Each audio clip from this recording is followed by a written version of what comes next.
Thank you very much for the invitation. What an exciting evening to be here with you and to discuss climate change and health.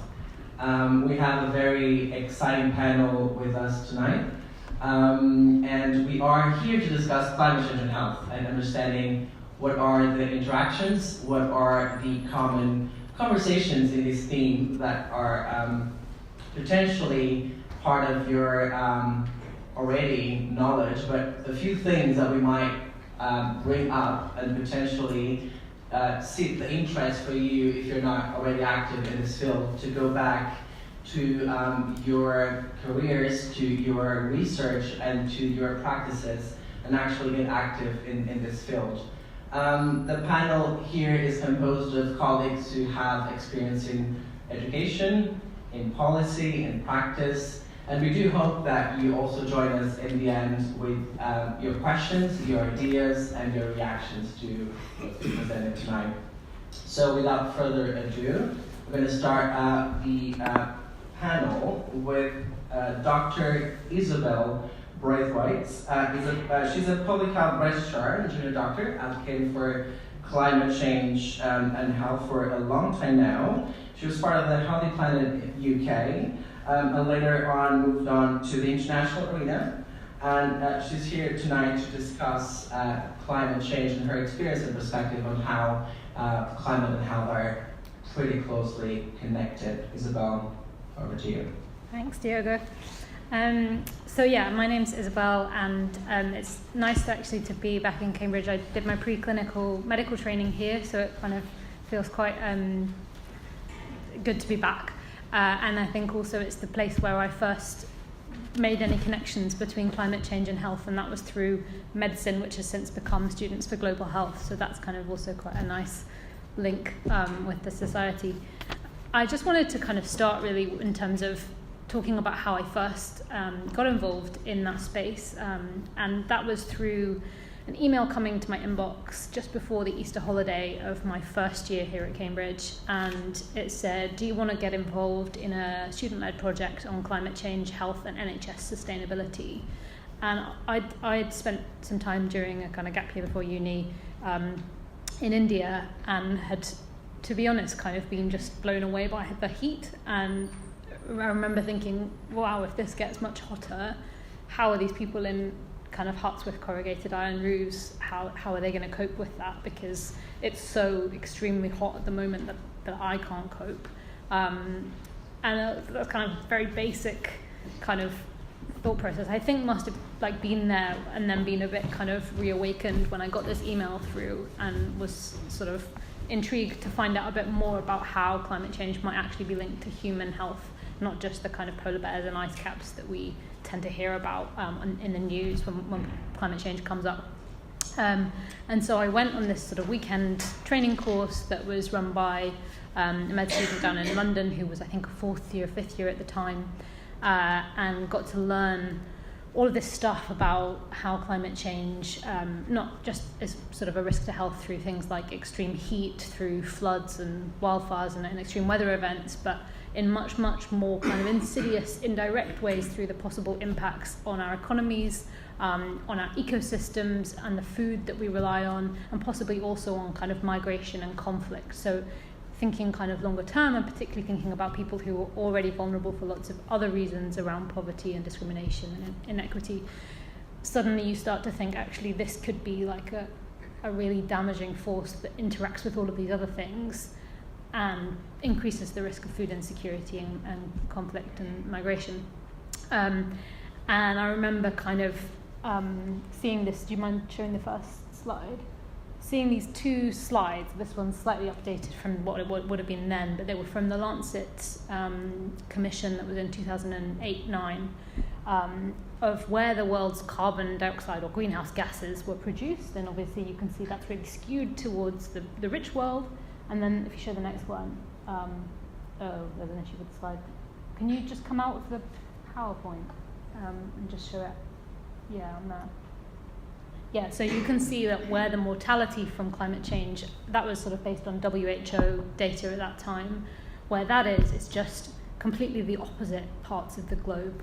And to me, this was just this kind of like thing that hit me really hard as this incredibly unfair situation that we've been involved in creating, and that was obviously becoming increasingly kind of urgent as we were failing to do very much about climate change, was how I sort of saw it.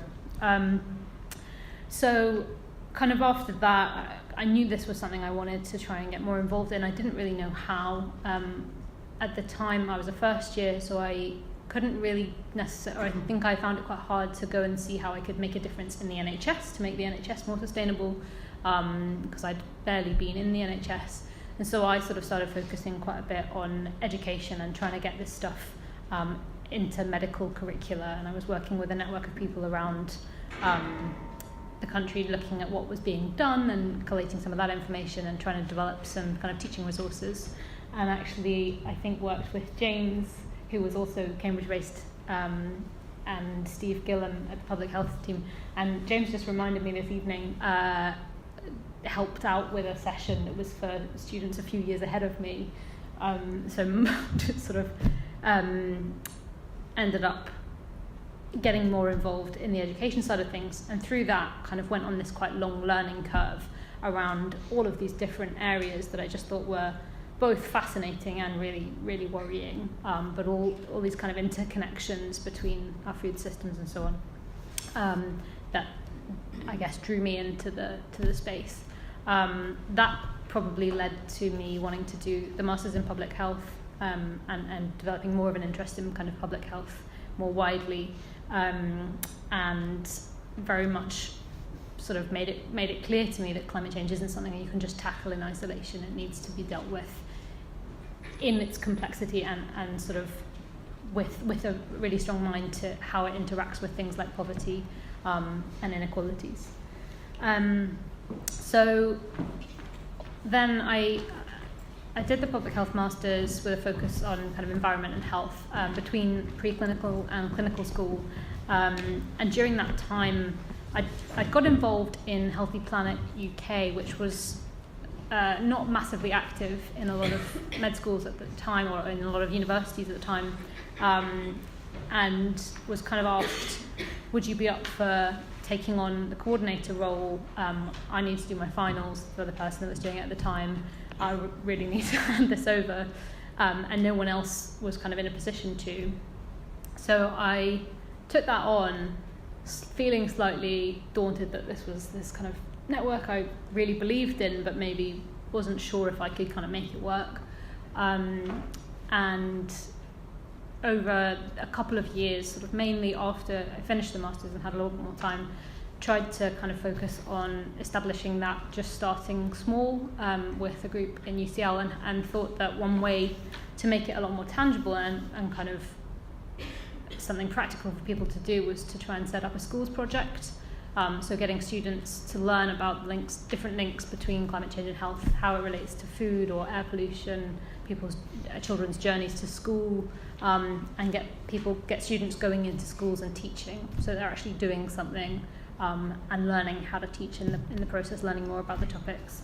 And I think one thing that's been really exciting for me in the kind of time since then is that's managed to kind of, through the efforts of a lot of students since me, has become embedded at a number of different med schools and universities, so UEA, Bristol, UCL, and now starting off in Cambridge as well. So that's kind of really exciting. As now someone on the sidelines just watching, it's really exciting to see. And I hope it's something that some of you will think about getting involved in, because we kind of did some pilot work, and I found that work with school children really really fun, and really kind of, it felt quite real. And I think that's something that can be a real challenge with working in climate change, because it can be very abstract and hard to see if you're actually making an impact. And I think by kind of opening up other people's eyes to it and having some of those discussions and shaping the way that young people today think about these issues and engage with them as they're growing up, I think you can make quite a big difference through that kind of work. The other kind of big area that we decided to try and focus on was around fossil fuel divestment, and I just wanted to kind of briefly mention that. I think it might well come up for some other people on the panel, and I know is a bit of a live topic in Cambridge, but we thought that actually that there was this kind of growing movement to get well-respected institutions like churches, like universities, to take their money out of fossil fuels, their investments, and we thought actually health organisations should be doing that too, just as they've done it with tobacco. It doesn't make sense now that we know that fossil fuels are so bad for health, not just directly through all the air pollution, but also indirectly through climate change. There's no longer a case for us to be saying, oh yeah, but they're a good investment, because actually they're not even a good investment anymore. So we started a kind of campaign to try and put that on some of the health organisations' agendas, and that started with some motions at the BMA. They did commit to divest and then have sort of dragged their heels a lot since then. But since that, it's led to kind of a number of health organisations around the world, in both America and Australia, a resolution by the World Medical Association, and more recently the Royal College of GPs has divested in the UK. So that's quite positive, although we still need to keep pushing the BMA to properly do it. So, and the reason I think that that's a valuable kind of place for health professionals to put their effort is that health professionals are really well trusted, and the kind of health case is very personal, very compelling, in terms of kind of tackling climate change and in terms of fossil fuel divestment. But fundamentally, I think the reason is that I don't think we're going to solve or properly address climate change just through more and more knowledge, more and more science. And I think that was probably something that frustrated me quite a lot when I was first trying to get involved in this, was that people weren't really engaging with it as a problem of power and something which was going to need a struggle to change. It's sort of this idea that if we just do more and more research about it and we learn what the problems are and we tell people the problems that we will manage to kind of solve it. And I don't think that's true, because I think there are such strong vested interests in keeping things the way they are that I think that is something that we need to kind of speak openly about and something we need to challenge. And I think divestment offers a really kind of valuable means to try and do that. It's not the only thing we need to do, but I think it's really useful. So I think my kind of key reflections from the time that I've been involved so far, first of all, would be around the importance of personal sustainability, because I think this is a long-term thing. This is not something any of us can solve in a few months or in a year.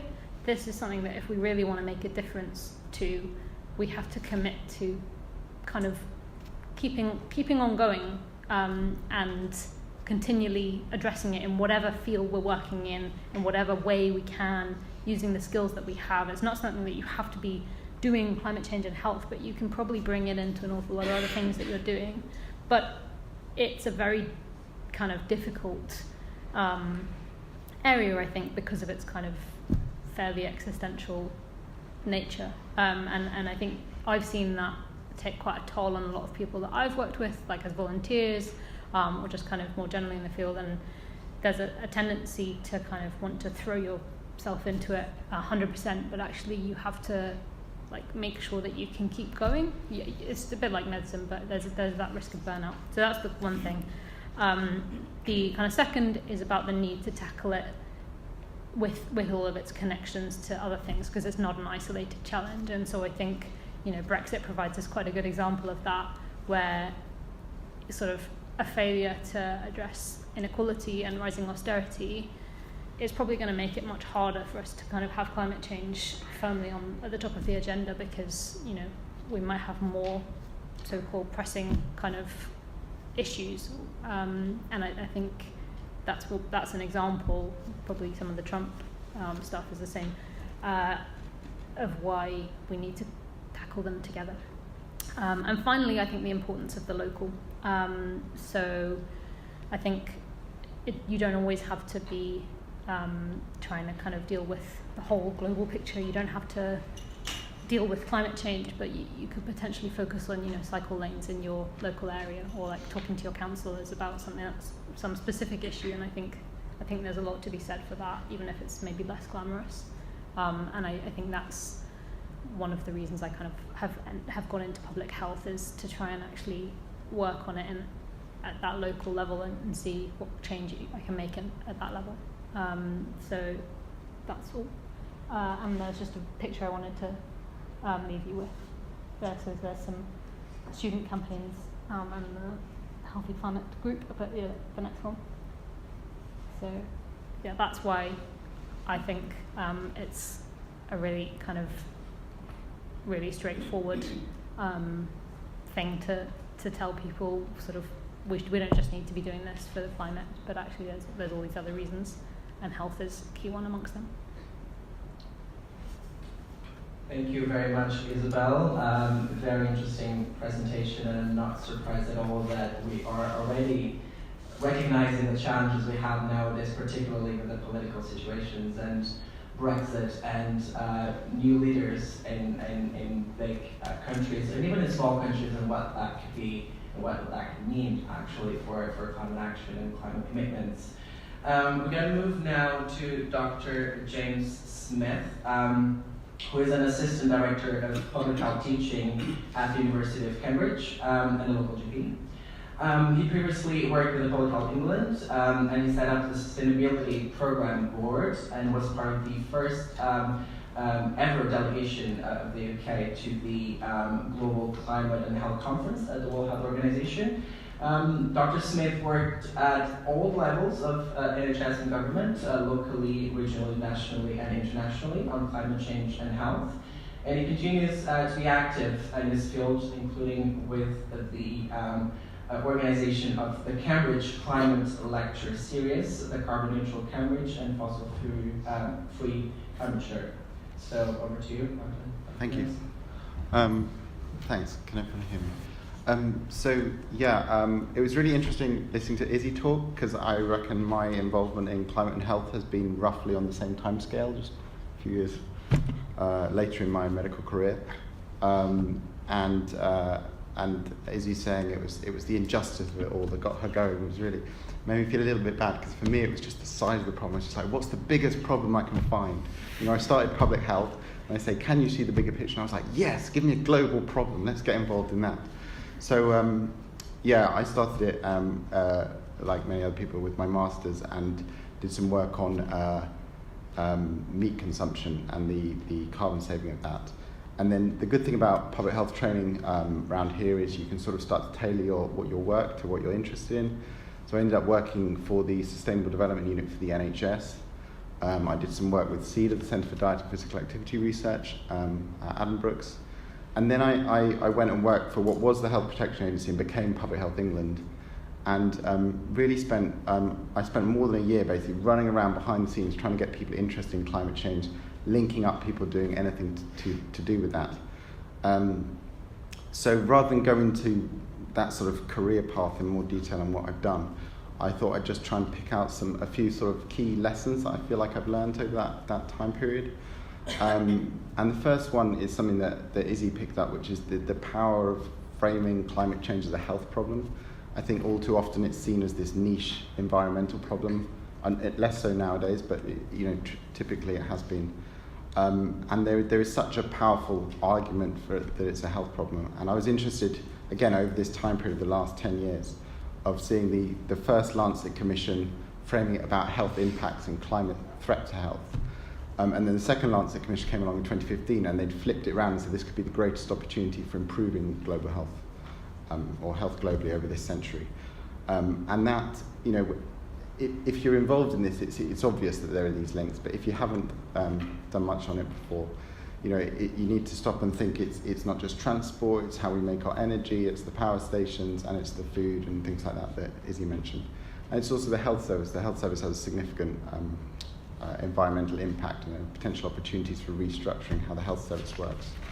To give you one specific example, which was from my master's dissertation, we did some modelling, and we imagined if you took all the pattern of meat and red and processed meat that's consumed in the UK, and we said, right, imagine the top 80% of consumers consume like the bottom 20%. So that's not going vegetarian, but that's sort of collapsing the consumption down to a low consumption level for everyone. And I think we doubled the number of vegetarians and that sort of thing. And we estimated that would save about 28 million tonnes of carbon dioxide equivalent a year. to give in the UK, to give you an idea of the scale of that, at the same time the NHS was estimating that its carbon footprint was about 20 million tonnes. So changing dietary patterns and meat consumption patterns could be the equivalent of giving the whole NHS, all the hospitals, all the GP surgeries, zero carbon footprint, which is both of them are big tasks, but it gives you an idea of the power of this. And at the same time, you'd potentially get somewhere between 3 and 12% reduction in things like heart attacks, diabetes, colorectal cancer. So there are these big co-benefits. So I really think framing it as a health problem is potentially very powerful. One of the other, we mentioned some of the local groups I've been involved in. Back in 2015, I was part of a local divestment group that was trying to get the City Council to support fossil fuel divestments. And I went and I spoke in the Cambridge City Council just by Market Square as part of a public question. And the council supported divestment, and it was great. But I really think that the fact that I was standing up there as a doctor and saying this is a health problem made an impact. And there was a different attitude into the room, I think, as if it had been seen as a fringe environmental issue. So again, I think that's really powerful. And I mean, I could give you lots of examples of where this has come up, this sort of framing it as a health thing. Another example is I did some work for a network across the south region of England. I think it's the area under the curve that really matters to how much climate change we have. And what's really scary, and many people don't realise, is a lot of the policy is driven by carbon budgets that make crazy assumptions about how much carbon we're going to be able to take out of the atmosphere. So the main way that's proposed that we will do this is we will grow plants, we will burn them, and then we'll have some sort of carbon capture system where we burn the plants, biomass carbon capture and storage. But the assumptions underlying that are really crazy. There's sort of the idea that we'll be able to draw so much carbon out of the atmosphere, we might need the sort of area of India or more for growing plants just for this process. So we may get some technology that comes along that can help us with that. But if you take those assumptions out about climate change, you want to meet the global targets for, say, a 2-degree target for the end of the century, you're looking at trying to get the whole world zero carbon by about 2050, 2055, something like that. And if you think about what that actually means, so when I'm teaching on this with the students, I often get them to stop and say, right, how old will you be in 2050? I don't know if you want to stop and do that in your head. I try not to ask them in case there's someone in the room who's older than all the others and doesn't want to reveal it. But I'll be 71, yeah? So that's basically a working lifetime if you think you might retire around then, if retirement still exists when I get there. So, that's the whole world changing everything within my working lifetime. And then you think, actually, well, maybe the developed countries should do it sooner for reasons of equity so that the developing world has a bit more time and fossil fuel use. So maybe you're thinking 2040 for the developed countries, and then in the developed countries where, the progressive cities where you should be doing this, you start thinking, oh, maybe we should do it by 2030. And 2030 is only 11 years from now. You're thinking Cambridge has to change everything it does within 11 years, and you suddenly realise that's just based on some sums. That's not based on a sort of a huge desire to do anything. That's just sort of hard facts. And so I've moved. So you start learning about climate change. You think, I've got to do this percentage reduction a year. Then you start looking at these budgets and you think, well, I've got to do everything by 2030 or 2040. And now I'm starting to wonder if actually the better framing is just like, we've got to go as fast as we can. We've got to go as fast as we can. I'm almost moving away from the quantitative, which feels funny coming trained through a sort of scientific culture. So yeah, I think the timescales are really, really important. I've got a quote I've got written down from a guy called Alex Steffen, who's writes a lot about the future. He's from California, and he's framed it much better than I would. And he says, I'll just read it to you. So he says, speed means planetary sanitary, not sanitary. Speed means planetary sanity. Speed means justice. Speed means prosperity. Speed means a future for our kids. For potentially hundreds of millions of people, speed means survival itself. And I think that really captures this thing about how it's important to go fast. And the other thing I forgot to mention was that it's really important to go fast because in the environmental systems, we know there are potentially these tipping points, these non-linear feedback loops, whereas once you cross certain points, you may not be able to go back. So speed is really crucial. And I always try when I'm talking about climate change not just to do that much, talk about how fast we need to go and make it sound really crazy and impossible. So I wanted to finish with my third point, which was just about how I've tried to think about addressing these massive complex problems, because as an individual it's unbelievably daunting. And I used to, people say to you a lot, and less so now, but they used to say to me a lot, but I'm so small, I don't matter. I don't matter because this is a global problem and I'm one individual. What is the point of me changing a light bulb? What is the point of me changing what I eat? What is the point of me sending an email?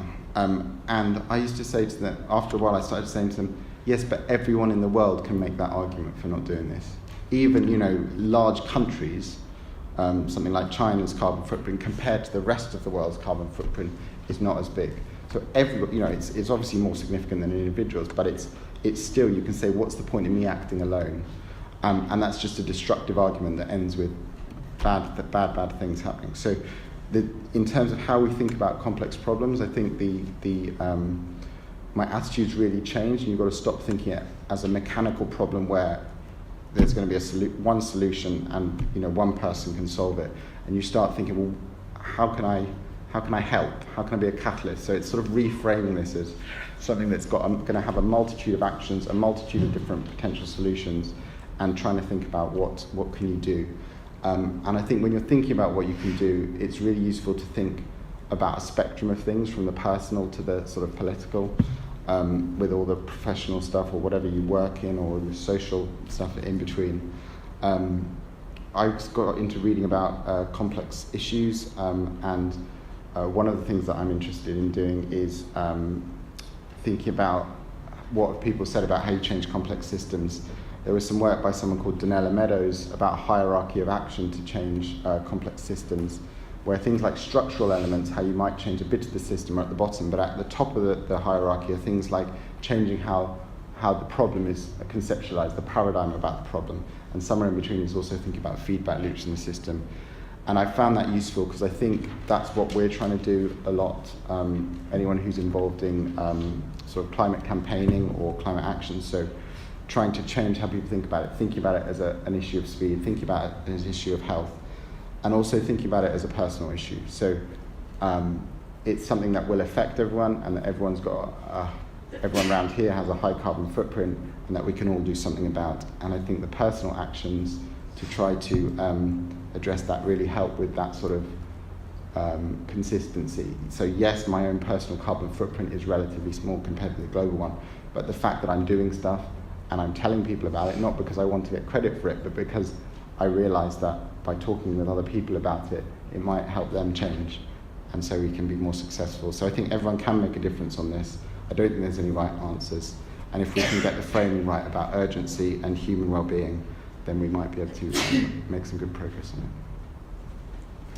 Thank you very much, Dr. Smith, and for stressing that in complex issues we all have a role to play, and we can start somewhere. The important thing is to start. I'm going to now give space to Dr. Alice McGushin. She's a medical doctor from Tasmania and also a graduate in public health from the London School of Hygiene and Tropical Medicine. She's now a consultant for the Lancet Countdown, a tool that is tracking the effects of climate change on health and also the health benefits of the world's response towards adapting and mitigating climate change. Alice was also a contributor to the WHO Special Report on Health and Climate Change for COP24, and she's also the vice chair for the Working Party on Environment with WONCA, the Organization of Family Doctors. Alice, over to you. Thank you, Diogo. I think you've already given all of my presentation. So I'd like to, like Izzy and James, give a bit of my story. I'm going to start a little bit earlier than they did. I'm going to start in childhood and give you a picture of the setting that created the type of person I am today. So I grew up in Queenstown, which is a small mining town on the west coast of Tasmania. It's an interesting place because it's located in one of the most beautiful, untouched, largest expanses of temperate rainforest in the world. Yet that's juxtaposed with decades and decades of natural destruction from unregulated mining practices. So I have a photo here, which you may or may not be able to find there, which is the landscape, which is the Bare Hills. It's famous in Queenstown, and it's the result of cutting down trees for feeding the smelters for the mines, and then heavy rain and a combination of sulfur dioxide forming acid rain washing away the topsoil. And whilst these practices haven't been around for decades, there's still this legacy which will continue for probably centuries to come. So I grew up with that natural environment, and also both my parents were very involved with community and had a strong sense of social justice, both at the local level, advocating on issues such as unsafe mining shift rosters, as well as good education for students, but also at the national and global level, advocating for refugee and asylum seeker health and rights. So this kind of natural and social environment was part of what really forms the foundations of who I am today and helped me kind of create this journey for myself. So going from there, I went into medical school, and most of from where I was then and where I am now has been the continuation of the same path, but there were two key crossroads in this journey which I'd like to touch on. One was at the start of medical school and one was at the end. The first one was kind of quite similar to Izzy's. I was in the third week of medical school. I was very young, fresh, excited about everything. Loved global health, loved rural health, loved anatomy, physiology, everything. And at the start of one of my anatomy lectures, a third-year student played this 3-minute video. And the theme of the video was the findings from the 2009 Lancet Commission, which has already been mentioned twice. And the heading was, "Climate change is the biggest global health threat of the 21st century." For me, that was it. That was the turning point. That combined my passion for the natural environment and my passion for global health, and that set me down a path that I continued until this day. And so I became involved with the local organisation Doctors for the Environment Australia, initially at the local level in Tasmania, and then at the national level, and then through that became involved with the Australian Medical Students Association Code Green project, which at a time when I joined, like Healthy Planet, was kind of in a little bit of a kind of downward slope in terms of engagement and enthusiasm. So worked to try and bring that back up and engaging students and advocating and becoming involved with divestment of universities and medical schools, and so the Australian Medical Students Association recently committed to divesting after we pushed for a number of years on that. And through AMSA as well, I became involved with the International Federation of Medical Students Associations, which is where I first met Izzy. And also I did an internship with the World Health Organization. Now, the second crossroad that I reached was in my final year of medical school. And so in this year, this is 2015, so it was a big year in climate change and health. With the Australian Medical Students Association, we ran a campaign pushing for Australia to commit to a strong emissions reduction target as part of their intended nationally determined contribution towards the Paris Agreement, which, well, didn't exist at that stage, but we were hoping that something would happen at the end of 2015 where we'd achieve something. And so I'd recently been to Turkey to run a workshop for the IFMSA on health and climate change, and so I was presenting to medical students at my school about that workshop and also our campaign for Australia. And one of the fourth year students put up a hand and said, "So where do you plan on going with this? You're graduating this year." And I didn't have an answer for her. I didn't really know how being a doctor really fit in with kind of my passion as a medical student, which had kind of taken over and ended up taking up more time than my actual medical studies, which I think the rest of us on the panel would agree that that's the case. So I had to write a 3,000 word reflective piece as part of my final assessment before graduating. And so I used that opportunity to talk to some mentors that I'd kind of picked up on the way with my work with climate change and health.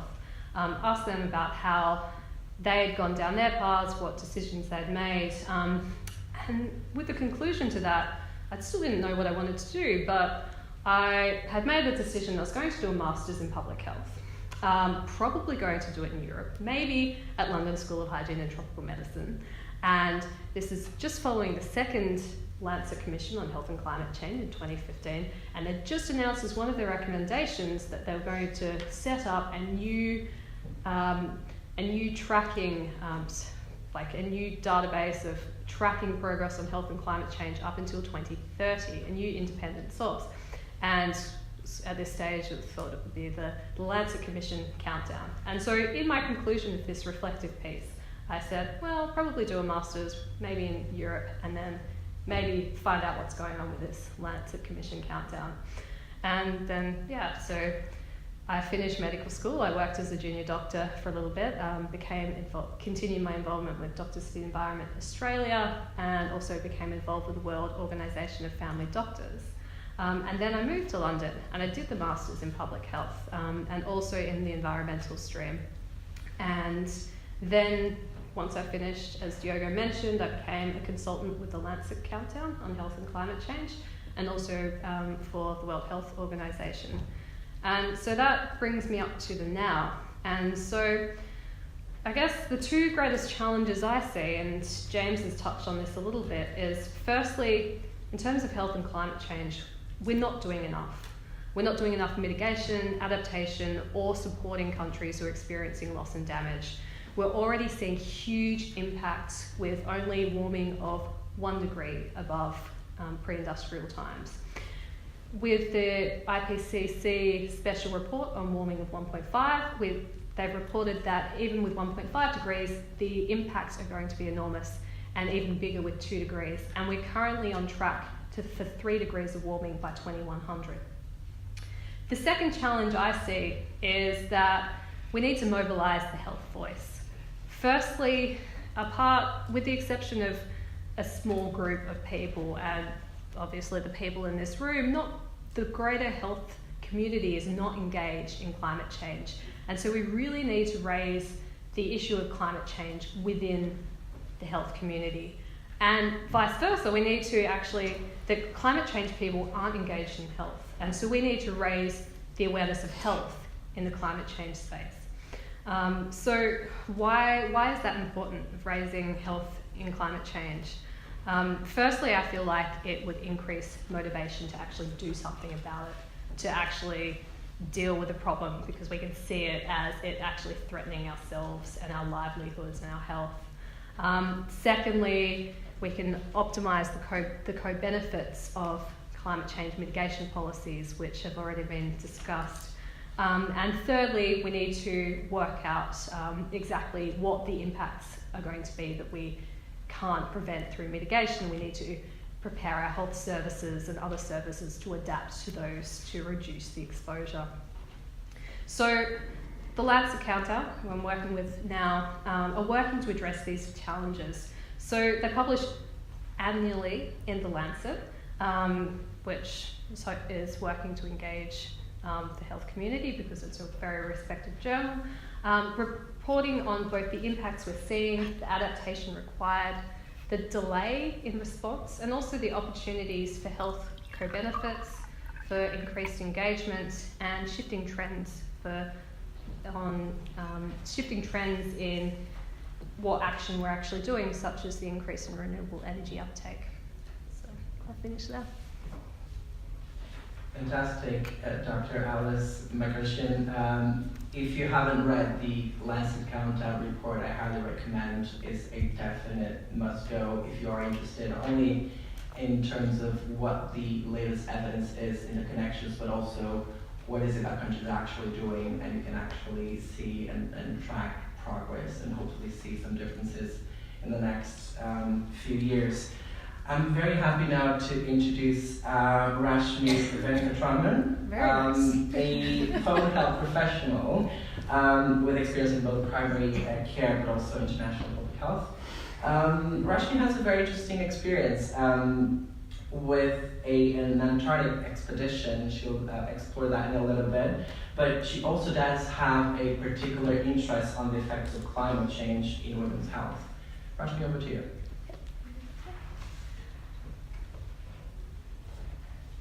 Right, hi everyone.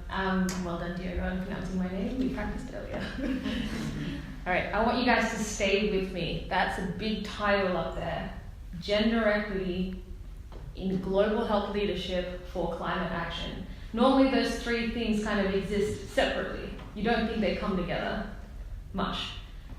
But I swear to God they do. And I'll tell you what happened in Antarctica. I was hopped up on many drugs and it all came together.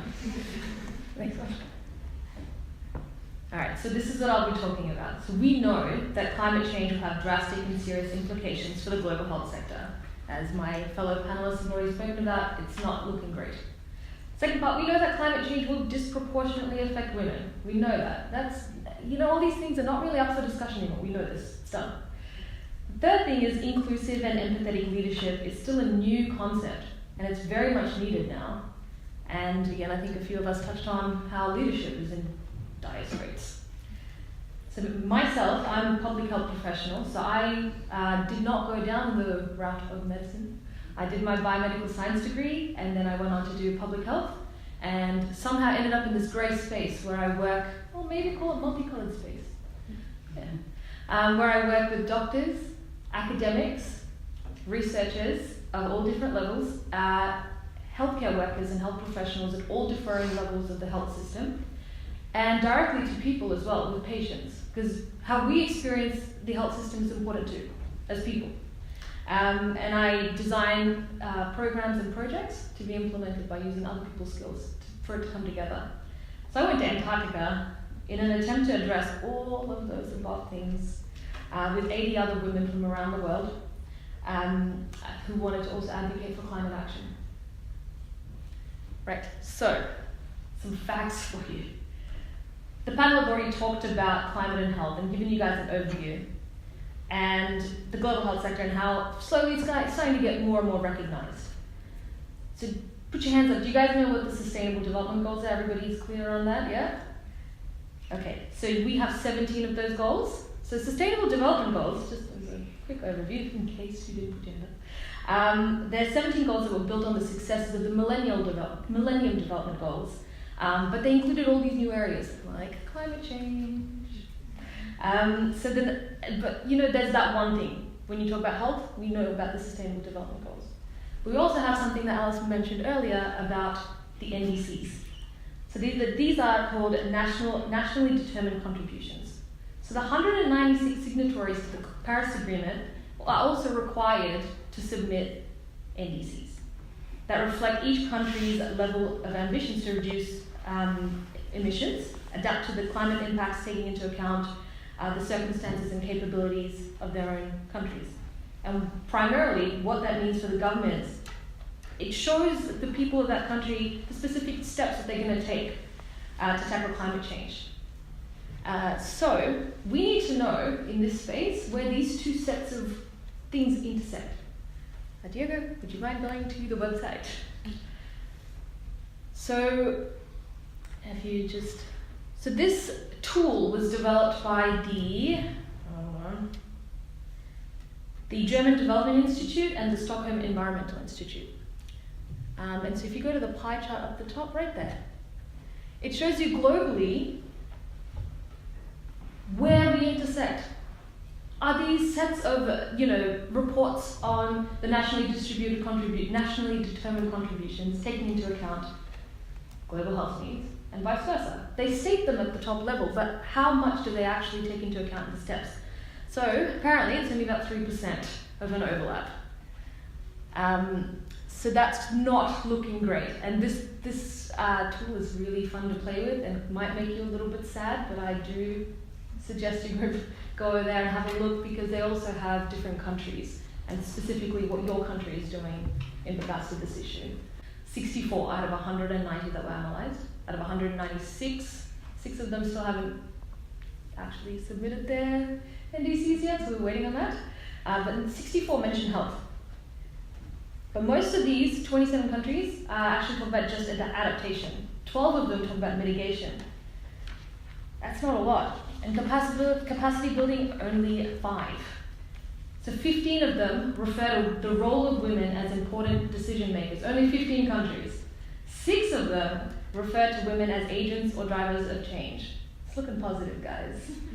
And in that, only 34 suggest that process for delivering the NDCs was participatory. 18 of those included reference to human rights, only 18 out of 190. Of those, 4 mention human rights, but not gender and women. 2 countries actually have legislation that has been specifically developed to address this intersect. That's Liberia and Peru. Peru, apparently they're still developing it. They're on their way. But maybe you're thinking, hey, come on, maybe they're not mentioning all this stuff because it's already happening. They get it. They know. Do you want to go to the next slide? Make it bigger, Diogo. It's not happening. So if you look at the top, this is the Global Health Leadership Pyramid. I'll get to Antarctica in a second. And one of the questions we all got asked over and over again, why is this trip just women? Isn't it about equality? Why just women? Why women? Because there's half of my legs up the top, that's why. That's why. And we got a little taste of that when we were in Antarctica as well. We went to a lot of research stations and they just were like, I see dogs and dudes, where is the ladies? And I was like, is that one? There's one there from the 80s. We weren't really welcome in Antarctica, so it was quite amazing. And all the researchers there really did bring us in. They were so excited to see us. So as you can see up the top, the Fortune 500 healthcare CEOs, there's 3.7% women. But as you can go down, you see a trend, right? There's more women in long-term care workforce. That is 90%. And the health and social workforce is 70%. So if women are disproportionately affected by climate change, women are the ones that deliver all the services in the healthcare system, mainly, 70%, not a small number. And yet, I think there's a problem here. Go to the next one. So I went to Antarctica because I was like, I want to see what's happening with climate change. I can't see it. I'm too occupied with work, study, family, whatever you have it. Let me go there. I want to see it. And also I want to meet these women who, were amazing. There was everybody from a Nobel Prize laureate to a PhD student who's working on spider venoms to see if she could create new antimicrobial drugs. It's crazy. So I wanted to meet them. But there was a few barriers in our way. So these were the women. These are the wonderful women. We've got one of them here today. Kathy, put your hand up. Woo! And this is the wonderful thing about having a network like this. No matter what city I go to on the planet, I can just go on there and say, hey, someone here, and someone will be there. It's kind of amazing. But there was a barrier in our way.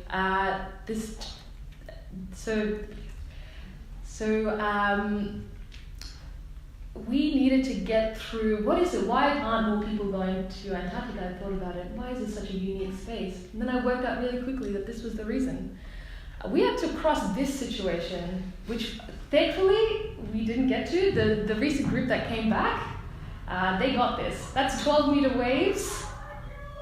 They sound real comfortable. And 75 knot winds. Guys, look, we're alive. Everyone's alive. It's okay. Then I thought about it.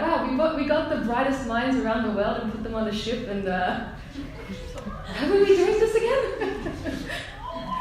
I can see some of your faces. You're just like, why? What is this?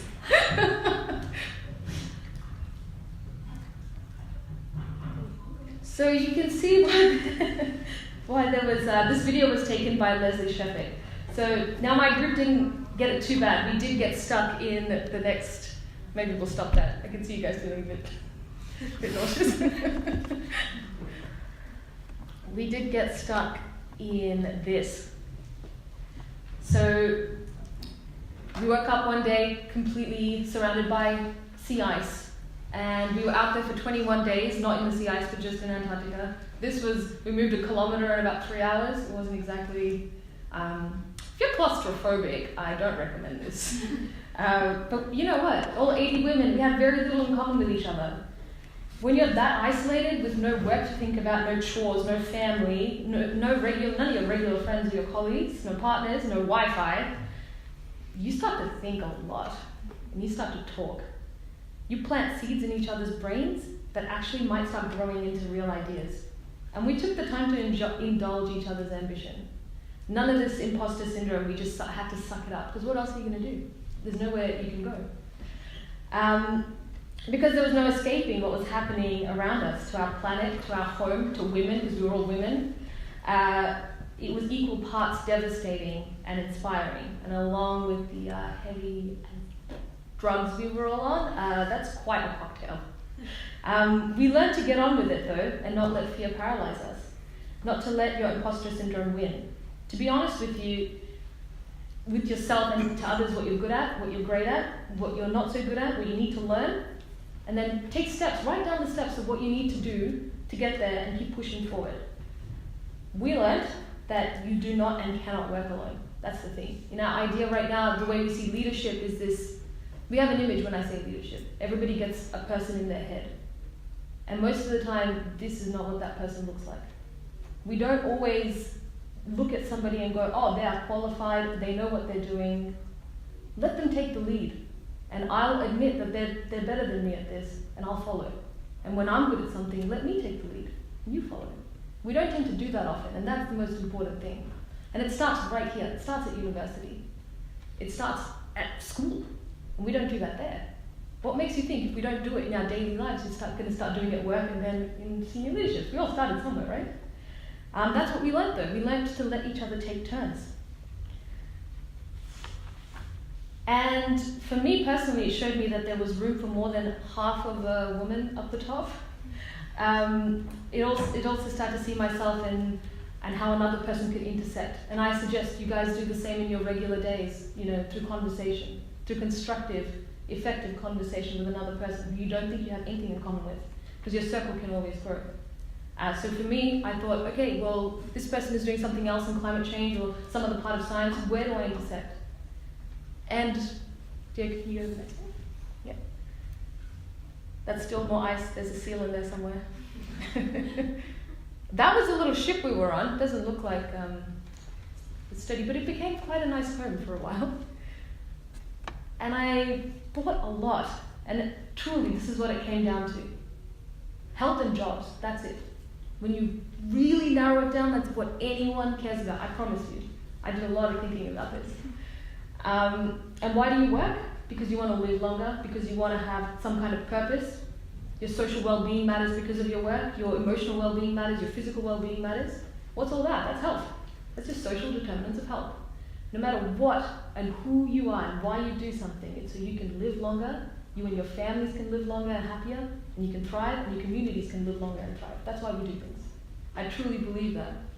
And if that's the case, if climate change, if you're telling me that it's the largest threat to human health, then now it's not just the health sector, it affects every single one of us. Now you're all in. You all have to commit to this. Because that's what it is. And yeah, so I think, I came away feeling incredibly excited because we're at the start of a brand new century. I think that's good. And you have so much you can offer. You should feel excited. And that little bit of panic and that little bit of fear you feel, it's a good thing. Let it drive you forward because there's so much more out there. There's so much more to see. There's so much more to do. And if you don't preserve this, well, that just sucks. Come on. It's a whale in the corner. There's penguins. It's crazy. This is worth preserving, I think. And yeah, that's where I'd like to end it. Thank you so very much, Rashmi. Very, very exciting and inspirational presentation. And it's so appropriate because this is a Students for Global Health event, and we really do need people with a different set of skills and a lot to bring to the table who are not only medical doctors to actually make their own contribution. Thank you very much. I think it's quite clear from the panel that there is a common theme of energy, of passion, of something that started really small and became so much bigger than themselves. And it's really a way of, once you decide to work in this field, it's a way of living. It's a way of seeing the world. We're going to open now the floor for a conversation, and I hope that you engage in the conversation as well with questions to the panel. Just going to kick off with a few questions, if that's okay. We heard climate change and health. There's a lot of things that are not up for discussion, but we do really know that nowadays everything is actually being up for discussion and being challenged. So I just wanted to put to the panel, and please do feel free to respond, whoever feels ready to respond. Is knowledge and evidence really as clear as it could be, and as ready to be used, and as obvious for decision making? We have places like the United States, like Brazil, doing very interesting decisions, particularly on a very high level. What is going wrong with evidence in this settings from your perspective? Over to... I'll start. Well, I think it's sort of, from my point of view, comes back to this kind of the failure of the sort of knowledge deficit model. This idea that if you just like put more knowledge in a bucket, you know, you'll end up getting to the right like outcomes, the right answers. I don't think that's how decision making works. I don't think that's how politics works. I think it's an awful lot more complicated and often more uglier than that. And I think we need to... I'm not saying that we don't need more evidence in some areas. I think we do, and I think often those are areas about how things kind of intersect, or about how you actually get something implemented effectively, what's stopping things from being implemented effectively where there is the will. But I don't think that Bolsonaro is chopping down the rainforest because of a lack of evidence about all the benefits of the rainforest. I think it's much more to do with kind of interests and power than that, personally. Obviously, it depends on the specific context, but yeah, when I got involved in this, and that was sort of 2011 or 2012, there was already a ton of evidence that was extremely poorly distributed and not being used and not being put into practice or into policy. And policy's got a bit better in the meantime, but I don't think that's because the evidence base has grown. I think it's because the political kind of climate has shifted a bit in favour of more climate action. So yeah, that's what I think. Any other views? Yeah, I mean, I agree with Izzy. I mean, there's loads of knowledge out there. That's why whenever I talk about it, I try and always talk about the framing of it and the sort of key messages. And then as long as that's backed up by some scientific knowledge, from my point of view, I feel that's appropriate. A few years ago, when I was at the Centre for Diet and Physical Activity Research, went out and did some focus groups with local people who worked in local governments and politicians and what they call officers, the people who do the equivalent of the civil service at a local level. And we were talking about what are their evidence needs. And one of them came up with a great quote, which was along the lines of, well, our evidence, what we mean by evidence is what do our public want? What do the local voters want? It was not scientific at all. It was just what's popular. And that was real, like, whoa, I was coming from a scientific research unit and this is what I'm hearing. So I think you know, that plus what Izzy was saying about the power and the vested interests are fundamental to this. So I'm not too worried about lack of evidence. If I was trying to say... I guess working on a project that is producing a lot more evidence on a yearly basis, I guess. So there is already so much evidence, and James Hansen testifies over 30 years ago, over 20 years, over 30 years ago, 1989, before I was even born, about the link between carbon dioxide emissions and its impact on the planet. And so we've had that evidence for so long, so there's no reason to stop us from taking action on that. And Izzy's cartoon really demonstrated that as well. It doesn't matter if it's a hoax, we're improving our planet. But there is a place for ongoing evidence as well. So what the Lancet Countdown is doing is it's reporting on the impacts of climate change and health that we're seeing already today at the global scale and at each country level, as well as our response to that, both in adaptation, how we're preparing for those health impacts, and also in mitigation. What are we actually doing to reduce our greenhouse gas emissions, and how can we use that in the best way to optimise the health co-benefits of that? But also looking at the finance and economics, so how much is being invested and how much we're losing financially from climate change. And then finally also looking at our level of engagement in public and political engagement. And so the Countdown is reporting annually in one single report, which is looking at those global trends, but also using that data for individual countries to take out the key points that are contextually relevant and translate them into recommendations for policy. So actually Izzy was the lead author of a briefing for policymakers for the UK back in 2017. And so evidence can be really useful if it's used the right way and if it's used to guide policy and also advocacy. Rashmi, do you want to? I just want to add, I definitely agree with all of that. I also think it's really important, even when you're advocating to politicians or to policymakers, that you understand what their personal interests are when you're talking to them, because they're not yours, they're not always yours, and they're not the same. So I think when we're talking about Brazil, the chances are my interests are definitely not the same as the president's. So I think it's really important to understand where you intersect with another person that you're speaking to, you intersect with another party, and you grow that circle from there, instead of trying to push the other person into thinking the way you do. Even if you're using evidence, it does not work. I think that's where you should start. Fantastic. So more evidence is not necessarily the solution, but smarter evidence and understanding how it can be better applied and informed decision making.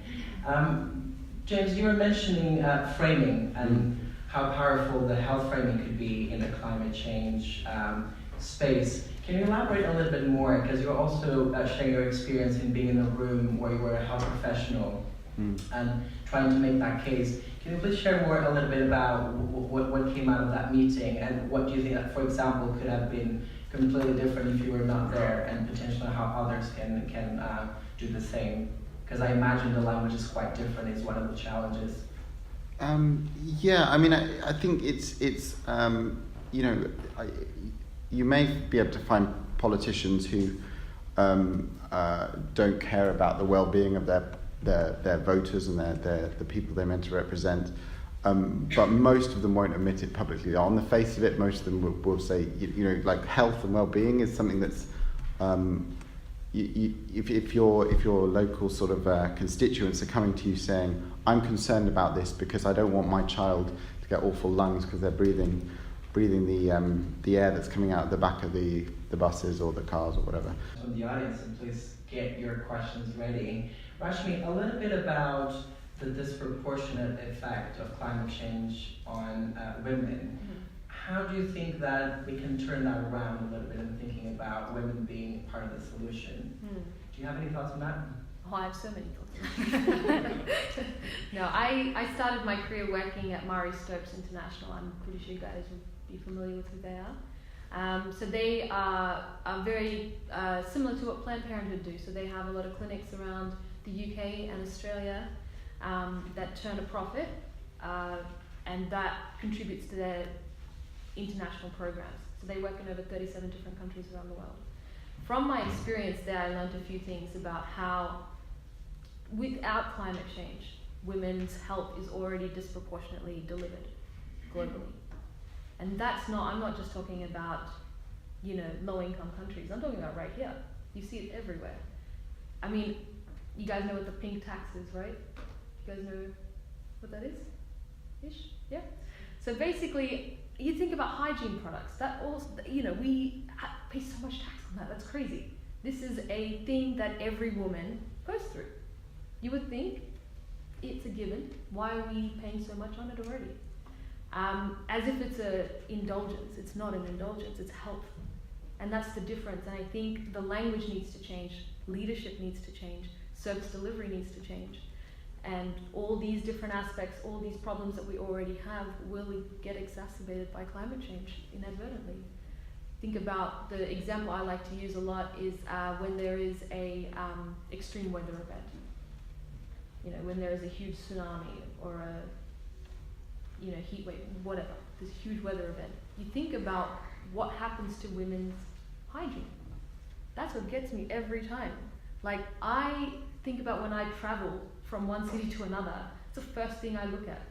Okay, I've got my pants, I've got everything, and I'm still so nervous to talk about it. That's on me. It shouldn't be something we're nervous to talk about because it's health. And you have girls that are missing out on going to school, labor's suffering from it. You think about all these different facets. I think health in itself needs to change, but also socially we need to start being more open about discussing this because it's just going to exacerbate the problem. Thank you very much, Rashmi. I'm going to open now the floor for questions from the public.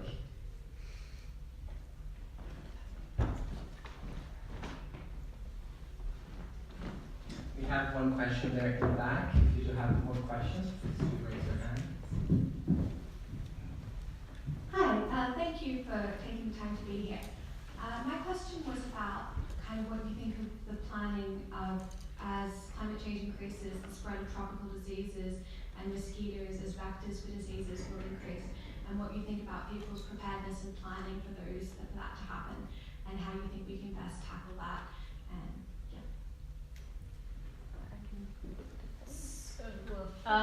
So I guess it's interesting with vector-borne diseases because basically it's very hard to project, and so there have been a lot of modelling studies looking at this, but it's not really clear exactly how much of an impact in, say, 2050 we're going to have from malaria and dengue fever, and looking at other vector-borne diseases in North America and Europe, such as Lyme disease and Ross River virus.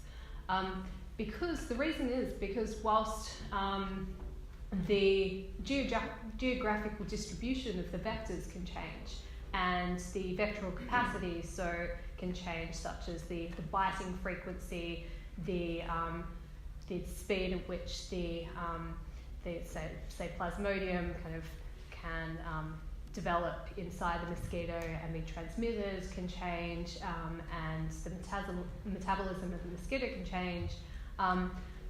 It's also counteracted by development, and so whilst we're seeing a change in vectoral capacity of dengue fever, for example, and dengue fever is expanding rapidly, it's not clear how much that's going to change in the future.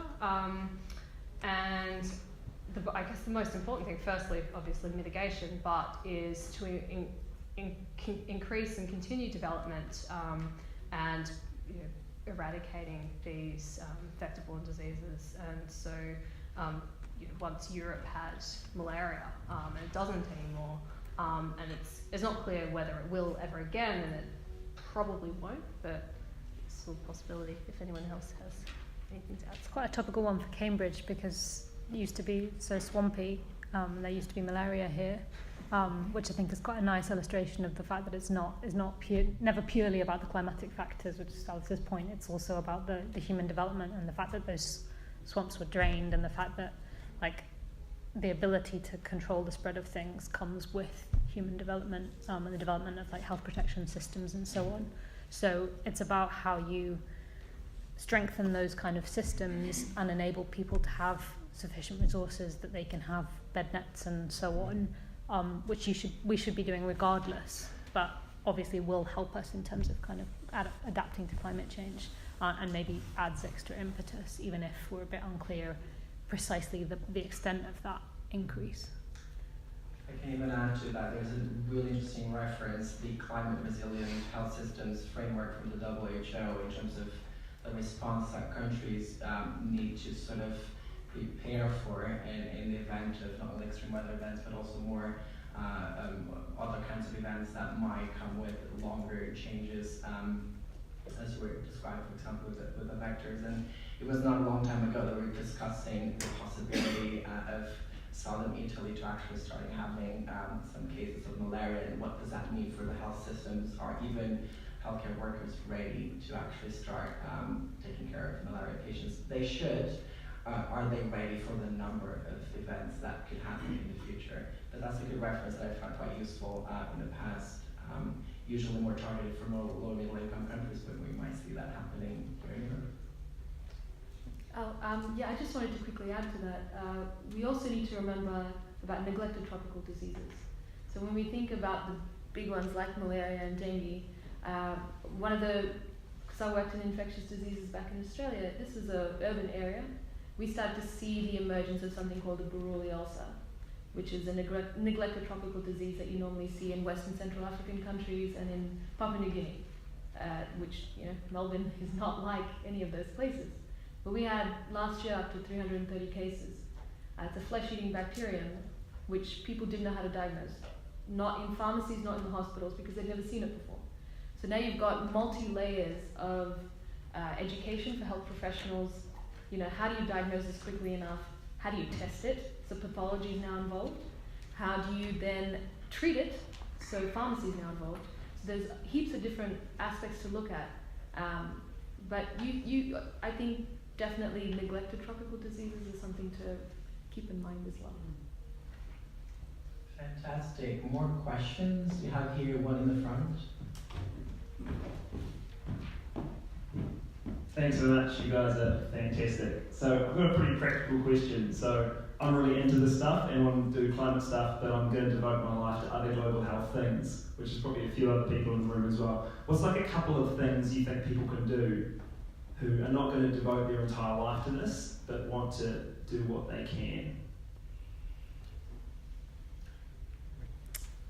I would say just use whatever opportunities you have to kind of speak up for it. That would be the main thing I would say. So get informed about, enough that you feel confident to raise it, or to say actually, should we be thinking about this? Even if you're working on something quite unrelated, you might be doing something on women's health or tropical diseases, or financing or health systems or something.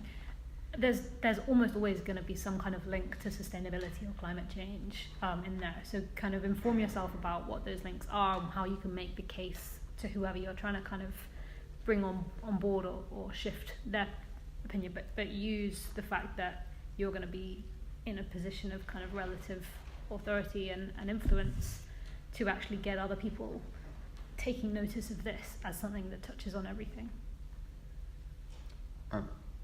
Just to add, I think, yes, you might focus on one thing, but we all have multiple sort of parts to our identity and multiple roles, and you'll have your personal stuff you can do at home. You'll have this stuff, stuff as a citizen. Like, have you ever spoke to your local MP or anything about that? So that so there's all that sort of stuff. There's sort of the friends and family, or sort of quite close but wider spheres. And then within, if you're in global health, you might have professional bodies and stuff. And you said about the Royal College. I was pleased that Royal College of Faculty of Public Health, the two professional bodies that I have both supported divestment. I like to think it's because of the emails I sent them. But you never know. It's probably more than that. But that's that's an aside. But so there's multiple things you can do. That it's just don't identify yourself as just one thing. I might just add, probably with about the exception of HIV, climate change exacerbates pretty much every global health issue. So it intersects with whatever you're working on. Rashmi, do you want to? Nope, I agree with Very practical suggestions. We had another question there from the back, please. Thank you all so much for a great panel. I have a question that's kind of along the lines of what we've been talking about in terms of evidence and how we have a lot, and among scientists there's no dispute, but there's quite many influential people who do bring up this dispute among people who maybe don't have the same education or background what we do. So I'm wondering what you feel is your responsibility as public health professionals in directly communicating with and educating the public, and how you see yourself as like an agent of change in that perspective, rather than just focusing on advocating for policy or legislation. So the role of public health professionals in communicating to the public, Rashmi? Yeah, I think in terms of, well, just from my background in designing projects and programs that look at global health and public health, how it can be delivered to communities, the biggest thing that you can do is know how to communicate properly. That's first and foremost, that people are not coming from where you're coming from. They're coming from a completely different side. And you might need to go to where they are to start the conversation. You need to know how to start the conversation.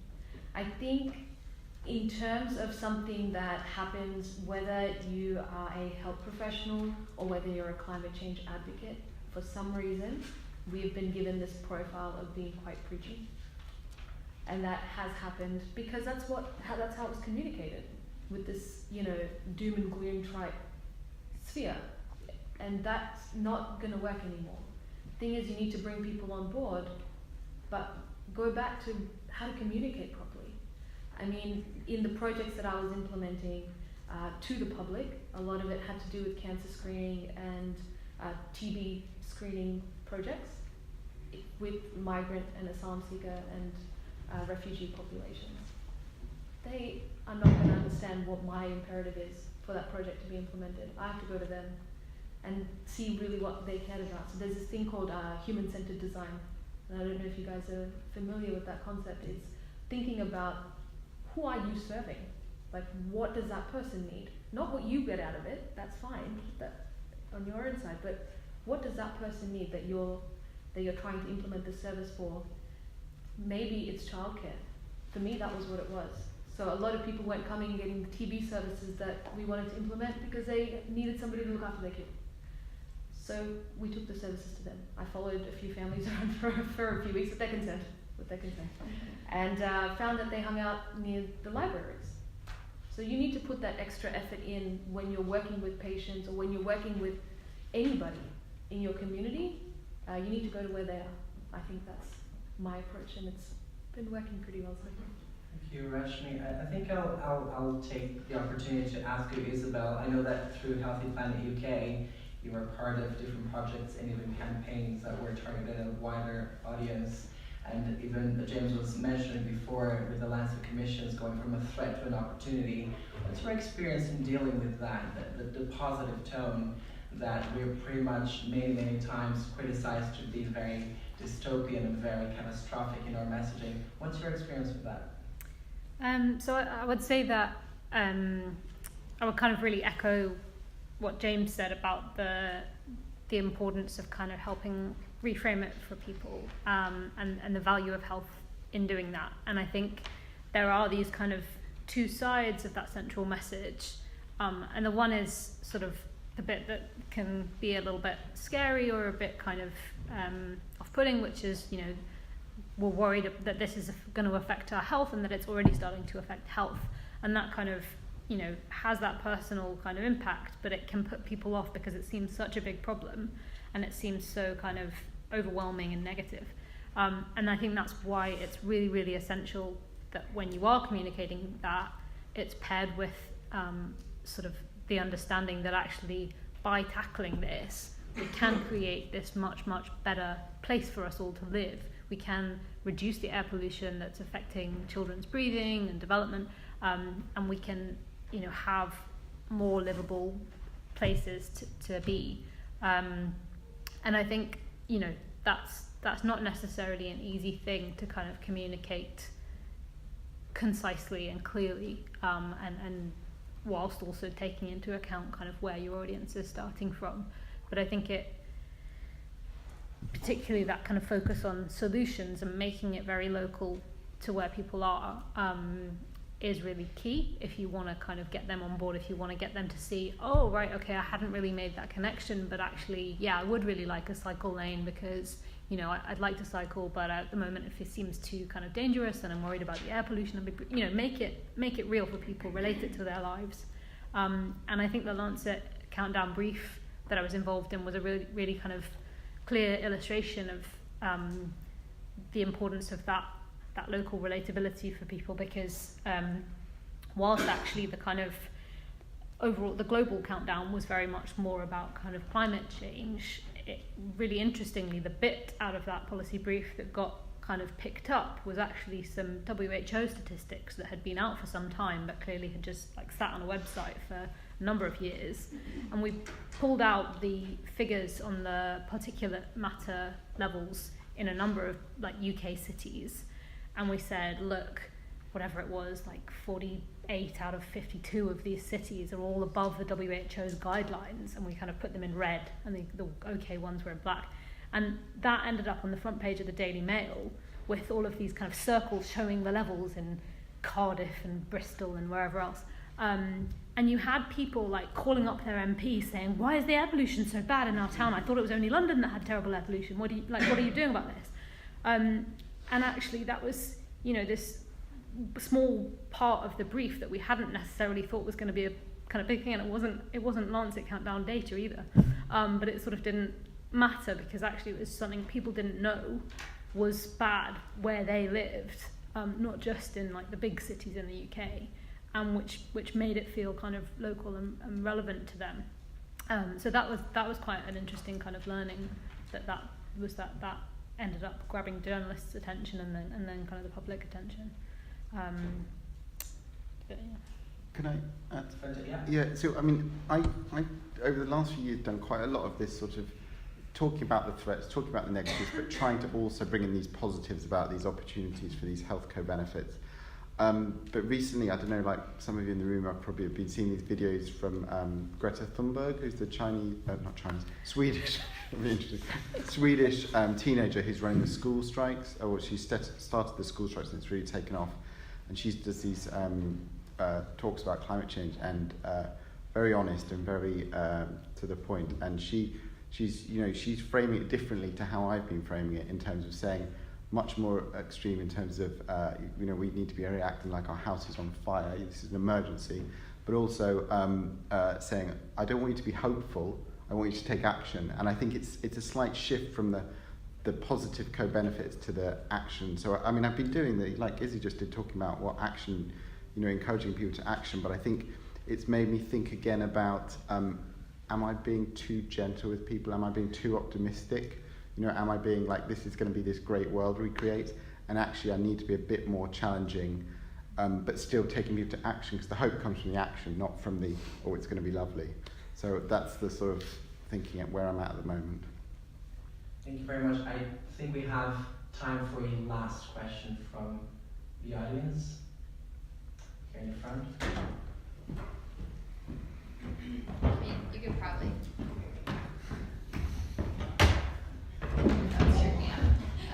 I guess kind of in the same vein, and thank you for speaking out, but I really like this idea that you talked about the speed at which we have to perhaps start doing things, and that maybe we are all being a little too gentle. At what level do you think that's most important? So we see people like Greta who are talking more young kids, or is it important already at the primary school level? Is it important not even in schools or in medical school? Like, where do you see it being perhaps most effective in terms of really setting it off for the speed that we're talking about for all of you? Well, ultimately, we need change now. So the IPCC published its special report on global warming of 1.5 degrees last year, and to limit global warming to 1.5 degrees by the end of 2100, we need to have peaked global emissions by 2020. That's now in 1 year. And we need to have reduced global emissions by about 45%. And currently we're not on track to even peaking emissions by 2030. So we're releasing, in 2017, we released 53 gigatons of carbon dioxide that year. And by 2030, we should be between 25 and 30 gigatons of carbon dioxide. So really, we need the action to be at those who are making policy change now. But obviously, it involves everyone, and it's going to involve current and future generations. So it should be from childhood. And actually, my colleague Courtney Howard, who's the president of the Canadian Associations for Physicians for the Environment, spoke to me recently about this, that we're not, whilst there is a lot of work going on here in terms of engaging schools, we've kind of failed in that space in a lot of the world where we're not, where children are being made aware of the issue of climate change, and so that's leading to a lot of anxiety because it is a lot of doom and gloom, and they're not being provided with those solutions, and they can feel powerless because there are these older people making decisions for them that aren't going to impact them because they're going to be dead in 50 years. And so we need to engage children as well about that and about the health side of things, and also what they can do and what options there are. So in Australia, there's the Australian Youth Climate Coalition, and so where they can go to be advocates, and then the school strikes and things like that.